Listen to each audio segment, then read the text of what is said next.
फिर ओ नियत ये तेरी बेनकाब करेंगे, मजलूमों के दिफा के हम असबाब करेंगे। अध्यक्ष महोदय, आपने 2021-22 के पुरानी बजट पर मुझे बात करने का मौका दिया, मैं आपका शुक्रगुजार हूँ। अध्यक्ष महोदय, मेरी constituency Malegaon central powerloom city है, गरीबों की मजदूरों की बस्ती है। पावरलूम के अलावा कोई रोजगार नहीं है और इस रोजगार पर साल के अक्सर महीनों में मंदी रहती है, जिसकी वजह से लोगों का कैपिटल खत्म होता जा रहा है। मानना ऐसा है कि यार्न का जो दाम है वो सुबह कुछ और होता है, दोपहर कुछ और होता है, शाम कुछ और होता है, जिसकी वजह से जो है इस कारोबार में लोगों को जो है रोजगार का मौके खत्म होता जा रहा है। यार्न का दाम स्टेबल रहे, इसके लिए सरकार कोई कायदा बनाए, ये मेरी आपसे गुजारिश है। मालेगांव की आबादी 10 लाख के ऊपर हो चुकी है। हमारी सरकार ने 2 लाख 4 लाख की आबादी रखने वाले शहरों को जिला बनाया है, मालेगांव को भी जिला बनाया जाए, ये आपके तवज्जुह से मेरी सरकार से गुजारिश है।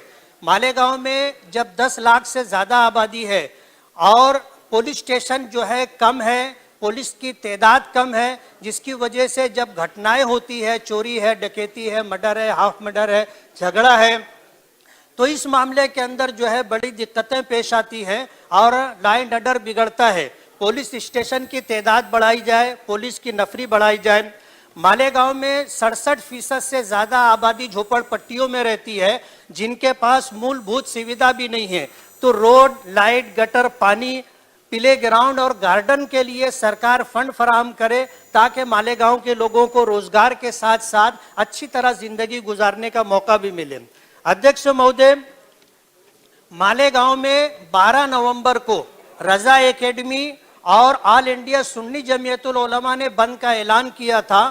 बंद पुरअमन रहा, लेकिन दोपहर 3 बजे के बाद कुछ शरपसंदों ने हंगामा किया, जिसकी वजह से हालात बिगड़ने लगे। पुलिस की तादाद कम होने की वजह से हालात बेकाबू हो रहे थे, लेकिन अच्छी बात यह है कि शरपसंदों को समझाने वालों की तादाद शरपसंदों से ज़्यादा थी, दंगाइयों से ज़्यादा समझाने वालों की तादाद थी, हालात बिगड़ने नहीं पाए। ऐसे मौके पर जो बेगुनाह लोग गिरफ्तार हुए हैं, उन पर भी 307, 353 और 395 की कलम लगी है। मेरी आपके जरिए सरकार से ये गुजारिश है कि ऐसे बेगुनाह लोग जिनके गुनाह नहीं है या कम है, उन पर 307 जैसी जो कलम लगाई गई है, वो कलम कम की जाए और उनकी जमानत के लिए राह हमवार की जाए। अध्यक्ष महोदय, मालेगांव शहर माइनॉरिटी का शहर है और अक्सरियत जो है वहाँ माइनॉरिटी से ताल्लुक़ रखती है। 2 साल का अरसा गुजर गया, माइनॉरिटी डिपार्टमेंट की तरफ से मालेगांव को कोई फंड नहीं मिला है। आपके ज़रिए से गुजारिश है कि माइनॉरिटी डिपार्टमेंट से कब्रस्तानों के लिए और दीगर जो है अक़लियती इदारों के लिए फ़ंड मिले। मैं इसके लिए आपका बहुत बहुत शुक्रगुजार हूँ। महाविकास अघाड़ी ने कोरोना के टाइम जो काम किया है और सरकार जिस तरह चलाई है, वो काबिल तारीफ़ है। आपने मुझे कहने का मौका दिया, मैं आपका बहुत बहुत शुक्रगुजार हूँ।